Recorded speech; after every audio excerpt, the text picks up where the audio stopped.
بسم الله الرحمن الرحيم إن الحمد لله نحمده ونستعينه ونستغفره ونؤمن به ونتوكل عليه ونعوذ بالله من شرور أنفسنا ومن سيئات أعمالنا من يهده الله فلا مضل له ومن يضلل فلا هادي له وأشهد أن لا إله إلا الله وأشهد أن محمدا عبده ورسوله صلى الله عليه وسلم وعلى آله وصحبه أجمعين. دوستان عزیز، برادران محترم، خواهران گرانقدر، السلام علیکم و رحمت الله و برکاته. حمد و ثنا و صفت است که باز هم الله متعال ما و شما را فرصت عمر و توفیق هدایت نصیب کرد که در درس جدیدی از درس‌های عقیده توحید بشنیم. در درس 39 هستیم. توحید در رجا هست. بسم الله الرحمن الرحیم. رجا در لغت به معنای امیدواری است. علما میگن که تدل علی الامل الذی هو نقیض الیأس، یعنی رجا دلالت میکنه به امیدواری که ضد ناامیدی هست و انسان مسلمان همیشه از رحمت الله امیدوار می باشه و به او رجا می داشته باشه. تنها ابلیس از شیطان است که از رحمت الله ناامید است. علما در اصطلاح، در تعریف اصطلاحی رجا میگن که الطمع فی ثواب الله و مغفرته و انتظار رحمته، یعنی طمع کردن است، امیدواری هست به ثواب الله و مغفرت الله و انتظار رحمت الله سبحانه و تعالی. و یا هم میگن هو النظر الی سعة رحمت الله، نظر هست، امیدواری هست و وسعت رحمت الله سبحانه و تعالی. خب چی دلیل داریم از توحید رجا در قرآن عظیم شان؟ آیت 56 سوره الاعراف است که الله متعال میگه ولا تفسدوا فی الارض بعد اصلاحها، شما در زمین فساد نکنین بعد از اصلاحش، ودعوه خوفا و طمعا، شما الله را طلب بکنین، عبادت بکنین، دعا بکنین با خوف و طمع و امیدواری و رجا. ان رحمت الله قریب من المحسنین. الله متعال میگه یقینا که رحمت الله بسیار نزدیک است به احسانکارا و انسانهای محسن. و الله متعال همی قسم میگه که ان الذين آمنوا، یقینا کسانی که ایمان آوردن، و الذين و کسانی که هاجر و هجرت کردن، و جاهدوا فی سبیل الله و جهاد کردن فی سبیل الله در راه الله، اولئک یرجون رحمت الله، اینیا امیدوار رحمت الله هستند. یعنی از این آیت شریفه معلوم میشه که الله متعال برای ما و شما میگه که کسایی که ایمان داشتن 3 شرط در وجودشان باشه: ایمان، هجرت و جهاد.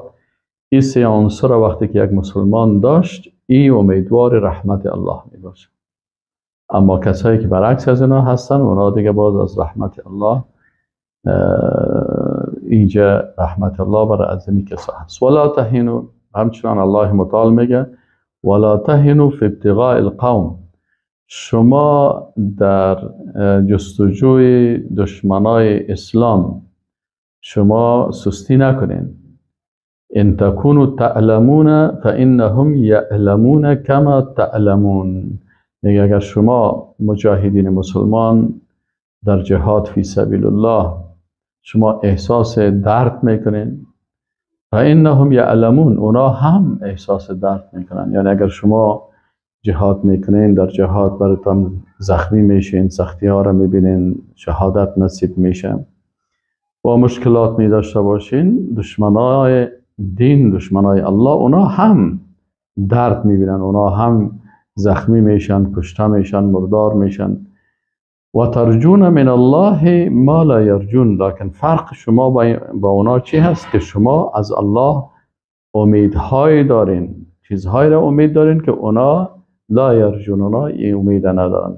شما جنت الله را امید دارین، مغفرت الله را امید دارین، درجات بسیار عالی را امید دارین و این نعمت هایی که الله در آخرت بر شما میده و همچنان نعمت هایی که در دنیا بر شما میده که رضایت الله هست، الله بهشان راضی می باشه الله شما را دوست می داشته باشه.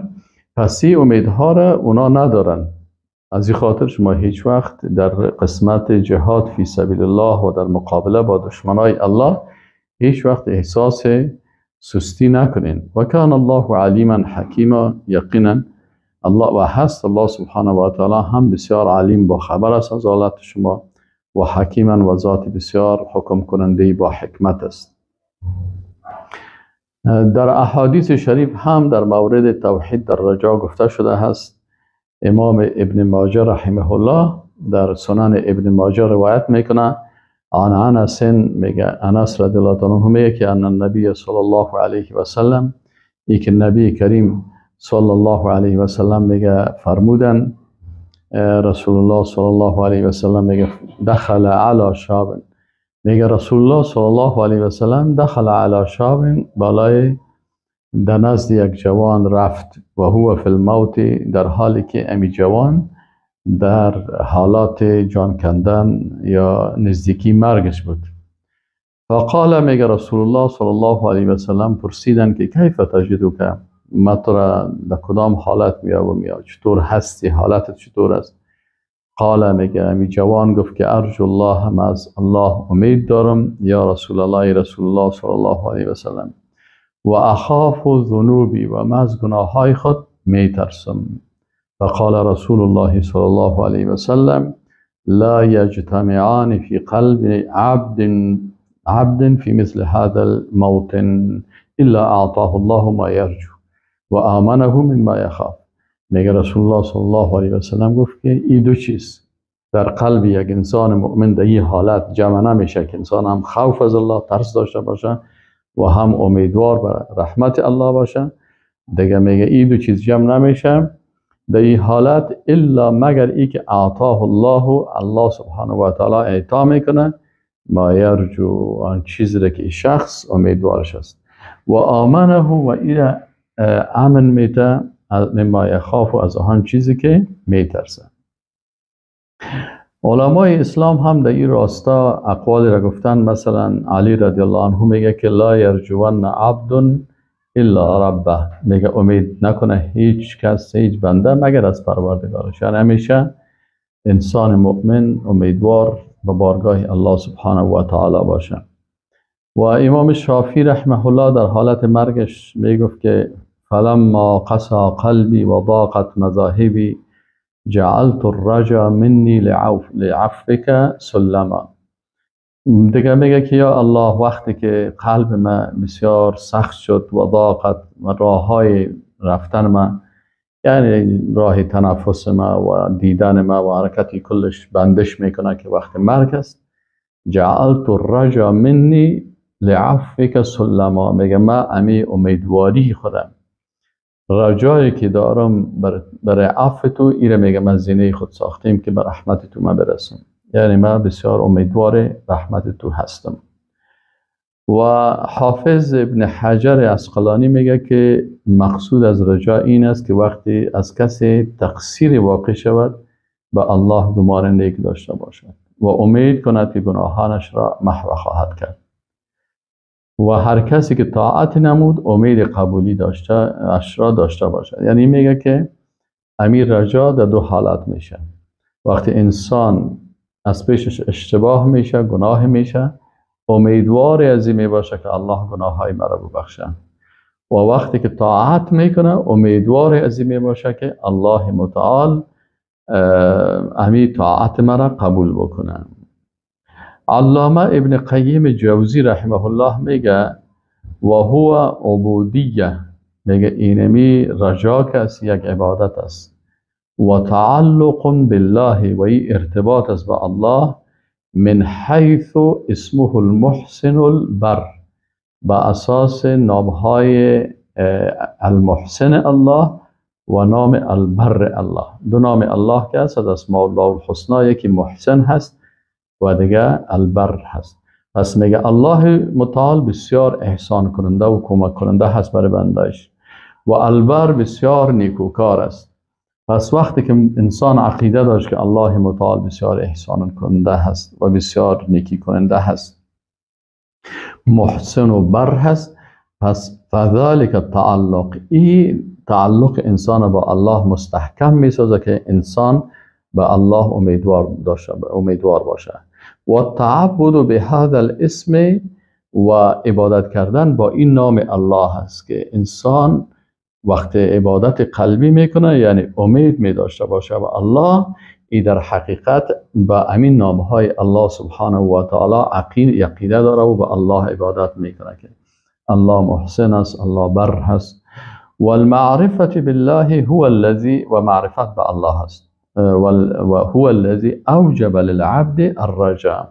اینا میگه فذلك التعلق، میگه همین تعلق داشتن با الله و تعبد به هذا الاسم و عبادت کردن با این اسم و المعرفت بالله و معرفت با الله، این سه چیز که است میگه چی میشه؟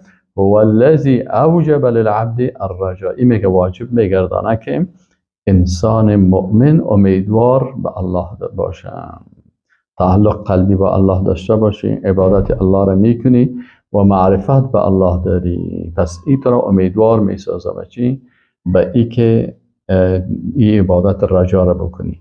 من حیث یدری و من حیث لا یدری، وقتی انسان هم تعلق با الله داشته باشه و هم معرفت با الله داشته باشه و عبادت الله را میکنه دیگه، ای اگه بفهمه یا نفهمه اما یک امیدواری در قلب از برای الله پیدا میشه. فقوة الرجاء على حسب قوة المعرفة بالله وأسمائه وصفاته وغلبة رحمته غضبه. میگه قوت الرجاء یعنی امید بسیار قوی بر انسان وقتی که در قلب انسان پیدا میشه، این به اساس چی میباشه؟ على حسب قوة المعرفة بالله، به اندازه قوت شناخت الله هست که الله را بشناسی، اسمایش بشناسی، صفاتش بشناسی، نامهایش و صفاتش بشناسی. و غلبت رحمته غضبه، و این را هم بفهمی که رحمت الله غلبه کرده بر غضبش، یعنی الله بسیار مهربان است و با ایسا انسان وقتی که الله را با ذاتش و اسمایش و صفاتش و غلبه رحمتش بشناسه، باز اینجا امیدواریش به الله بسیار زیاد می باشه. در قسمت اقسام رجا علما میگن که دو قسم رجا هست، یکی رجای محمود است و یکی رجای مذموم است. محمود یعنی رجای محمود رجای است که او خوب است، محمود یعنی صفت کرده شده، امیدواری خوب. کدام امیدواری است؟ یک انسان مثلا اول اعمال صالحه میکنه و به الله امید میداشته باشه که عملش قبول بکنه، از دوزخ نجاتش بده و به جنت نصیبش بکنه. این رجای محمود است. عمل صالح میکنه انسان، در عمل خود مغرور نمیشه بلکه امیدوار میباشه که الله این عملش قبول بکنه و از دوزخ نجات بتش و جنت نصیبش بکنه. این چی هسته؟ یک علفی، یکی رجای محمود. دوم رجای محمود این هم است که امیدواری خوب که انسان گناه میکنه، گناه میکرده باشه، حالی از گناه خود پشیمان میشه، خودم ملامت میکنه، توبه میکنه و گریه میکنه و استغفار میکنه و اینجا امیدوار است که یا الله مخی گناه اشتباه پیش من شد، تو غفور هستی، تو رحیم هستی، تو یا الله صاحب رحمت زیاد هستی، مرا مغفرت بکن. این رجای محمود است که در حالتی که اعمال نیک میکنی امیدوار هستی که قبول شود و در وقتی که گناه کردی از گناه اصرار نمیکنی بلکه پشیمانی میکنی، توبه میکنی، به بارگاه الله سبحانه و تعالی مغفرت میخوای و امیدوار هستی که توبه قبول شود و گناه ما بخشیده شود. این رجای محمود است. رجای مذموم یا زشت کدامی است؟ او رجایی است که انسان مثلا در فرایض، در واجبات و در اعمال صالحه و در انجام دادن گناه ها و امور حرام بسیار بی‌تفاوت است، بسیار بی‌تفاوت است و چی میکنه؟ باز امیدوار مغفرت هست. وقتی که پرسانش کنی چرا نماز نمیخوانی؟ میگه نه رحمت الله زیاد است، الله به نماز من نیاز نداره. این رجای مذموم است، زشت است، یعنی شرعی نیست، دینی نیست. این رجایی که در اینجا گفته میشه این نیست که انسان مثلا اعمال صالحه را انجام نده و در گناه ها بسیار دلیری بکنه، حرام بخوره و هر کار بکنه و باز بعد از او دیگه با بی‌تفاوتی امیدوار رجا باشه. این رجای غیر شرعی و رجای نادرست است. پس رجای شرعی و درست می هست که انسان اعمال صالحه میکنه، در عقیده خود روز به روز کار میکنه که در عقیده ما کدام مشکل نباشه، چون بسیار خطرناک است، آخر الزمان است، در کدام نواقض از نواقض عقیده داخل نشده باشم، کدام کار نکرده باشم که مثلا اول ما سبب کفر شوه، مرا مرتد ساخته باشه، در شرک داخل نشم، در نفاق داخل نشم. این کل صفات کوشش میکنه که سر خود کار بکنه که خود از عیب ها، و همیشه در اعمال صالحه سعی و تلاش میکنه که اعمال صالحه بکنه و همیشه از گناه ها کوشش میکنه که دوری بکنه.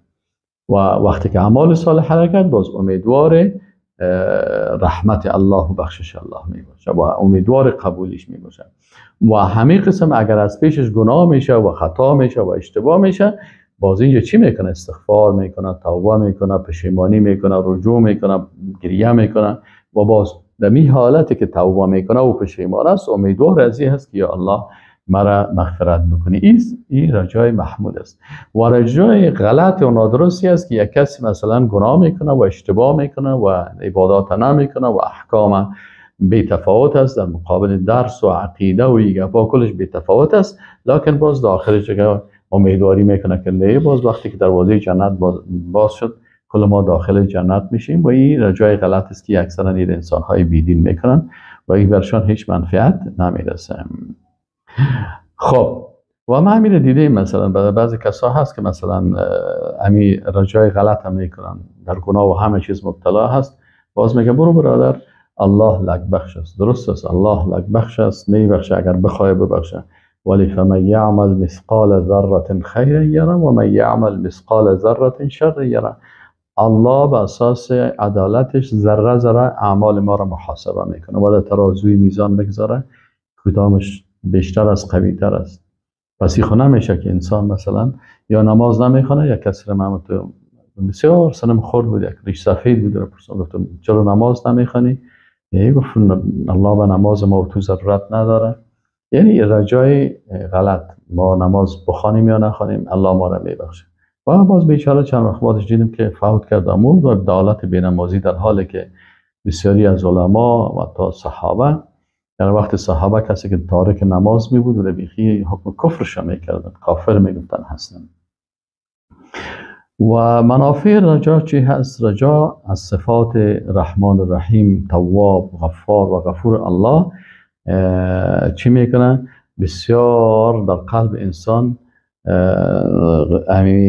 رجا را داخل میکنه. پس رجای توحیدی است که این صفات الله سبحانه و تعالی را انسان در قلب خود واقعا می داشته باشه که واقعا الله رحمان است و رحیم است و واقعا الله بسیار تواب است، پذیرنده توبه هست، غفور است، بخشنده گناه ها هست، غفار است که حتی اگر یک کسی در شرک و کفر و ارتداد داخل شده باشه پس توبه بکنه و به الله رجوع بکنه، الله ایره می بخشه. دیگه از منفعت رجایی است که اگر رجا نمی بود قلب دیگه به طاعت رو نمی کرد، یعنی انسان دیگه بیخی ناامید می بود و از پیش اندک گناه و اشتباه می شد، دیگه خلاص انسان ناامید می شد. بلکه رجا هست که بر انسان امیدواری می تن. و رجا هست که برنامه های شیطان بالای انسان با زود، اگر انسان امید نداشته باشه، زود برنامه های شیطان بالای انسان چی میشه؟ تطبیق میشه. زود شیطان انسان میگه خلاص تو دیگه یک گناه کردی، خلاص شدی، هلاک شدی. این حال وقت انسان توحید در رجا را بفهمه و دروازه توبه را بفهمه که باز است و الله رحمان الرحیم و غفور و رحیم و عفو و سی صفات الله هست، بازی انسان ولو که هر قدر گناه کرده باشه باز هم میفهمه که دروازه توبه باز است، ما باید توبه بکنم، عفو بخوایم، رجوع بکنم، به الله بگردیم. از این خاطر دروازه شیطان بسته میشه. اما کسایی که رجا را نمیفهمن شیطان فوراً در قلب از اینا داخل میشه و برشان میگه که شما این گناه را کردی دیگه، آخرتت خراب شد، قابل بخشش نیستی، برو دیگه گناه کرده، برو بیاز خود دوزخی هستی. و بدون رجا عبادت و قلب اعضای بدن تعطیل میشه و به اندازه گمان نیک و امیدواری بنده با الله متعال، خالق متعال با همراه بندش معامله میکنه. الله متعال میگه من به گمان انا عند ظن عبد بی، هر قدر که بنده من در مورد من گمان نیک داشته باشه من به اونم هستم. اگر گمان نیک داشت، یعنی عقیده اینجا ظن در باب اعتقاد به حساب عقیده باور استعمال میشه.